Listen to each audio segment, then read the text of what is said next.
बड़ा अचीवमेंट हमारे प्रदेश के नाम पे, और आप भी कबड्डी खिलाड़ी रहे हैं, तो ये उपलब्धि किस रूप में देखते हैं? ये बहुत बड़ी उपलब्धि है, और अभी तक जो उपलब्धि हमारे भारत ने हासिल नहीं किया कबड्डी खेल में, वो उपलब्धि हमारी बिटिया, होनहार बिटिया कुमारी संजू देवी यादव जी के माध्यम से मिला है। उन्होंने जो मेहनत की, उन्होंने जो अपनी खेल प्रतिभा को बांग्लादेश में ढाका में जो 15 नवंबर से लेकर 25 नवंबर तक अंतर्राष्ट्रीय टूर्नामेंट संपन्न हुआ कबड्डी खेल का, उसमें भारत को स्वर्ण पदक दिलाने में उनकी अहम भूमिका रही। इसलिए भी कह सकते हैं कि उन्हें मैन ऑफ द सीरीज का खिताब वहां मिला है। सबसे ज्यादा अंक बनाने वाली अगर कोई खिलाड़ी वहां रही है तो कुमारी संजू देवी यादव रही है, और आज वो मेरे निवास में छत्तीसगढ़ में आई हैं। यहाँ पर हम उनका सम्मान कर रहे हैं। इसके पहले भाई अरुण साव जी के निवास में सम्मान हुआ।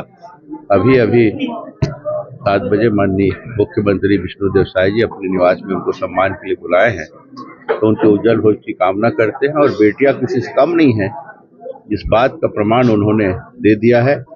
सिर्फ अपने गांव का नहीं, प्रदेश का नहीं, जिले का नहीं, पूरे भारत का मान सम्मान बढ़ाया है। इसलिए भी हम उन्हें बहुत बधाई, शुभकामनाएं देते हैं। आगे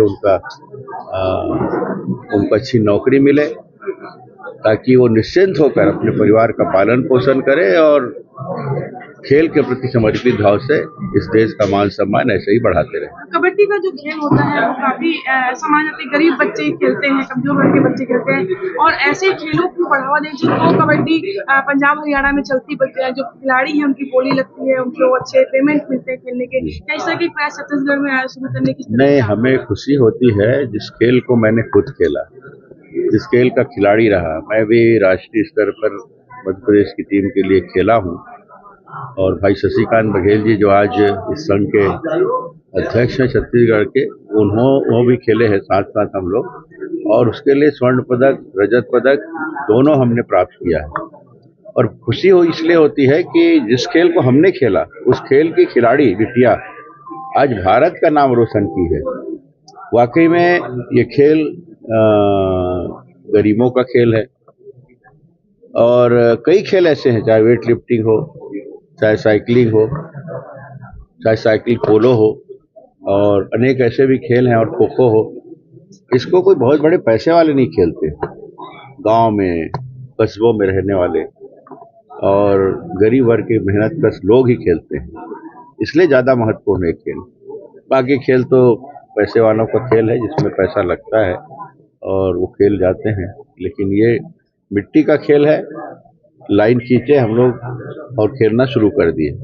लेकिन अब आधुनिकता के कारण अनेक जो सुविधाएं मिलने लगी है, मगर उस समय हम लोग पैर छिला रहता था, हमेशा कहीं न कहीं मोच आया रहता था, घाव हुआ रहता था। ऐसे हम लोग उस तकलीफ को झेल कर आज इस स्थान पर पहुंचे हैं। तो मुझे तो आगे सरकार और शासन इसी तरह की प्रगति करे, ताकि हमारे गरीब बच्चों को सुविधा मिले और वो जो खेल के प्रति उनकी जो प्रतिभा है वो राष्ट्रीय अंतर्राष्ट्रीय स्तर पर उभरे। रीज़न है कि मेरे जो पापा हैं और मेरे जो आसपास जितने भी हैं मेरे भैया लोग, और मतलब मैं उस माहौल में ही पली बड़ी हूँ जहाँ से लोग कबड्डी खेलते हैं। मतलब आपके क्षेत्र में कबड्डी का ज़्यादा प्रचलन है? हाँ, खाली इलाके में? हाँ जी जी, ठीक। क्या क्या तैयारी की थी आपने इसके लिए?